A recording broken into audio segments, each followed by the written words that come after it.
Po thom drejtën, na probleme kem që prej themelimit për 22 vjet sa klubi i handbollit i Stoku funksionon, po 22 vjet me probleme janë shumë.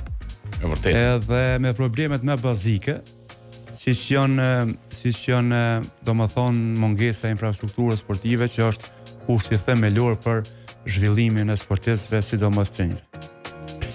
Çka ndodhi tash së fundmi?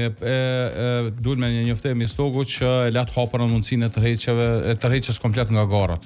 Thëm drejtë, na kemi paralajmëruar këto para ndeshjes në Portogali, sepse shumë njerëz po e komentojnë si për shkak të dëshpërimit të rezultatit nuk ka kjo, nuk qëndron, sepse ne e kemi ditë që nuk mund të kalojë më mirë për.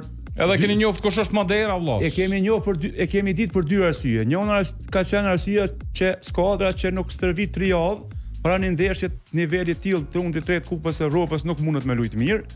Edhe nën dy ka qenë problemi i mosdhënies vizave për lojtarët që janë jashtë Kosovë, që janë për forcim, sepse në këtë nivel të garave edhe Madeira që ishim që luajtë me ta, do të thotë kanë lojtarë për gjithë botës. Në këtë nivel të garave çdo ekip përforcohet.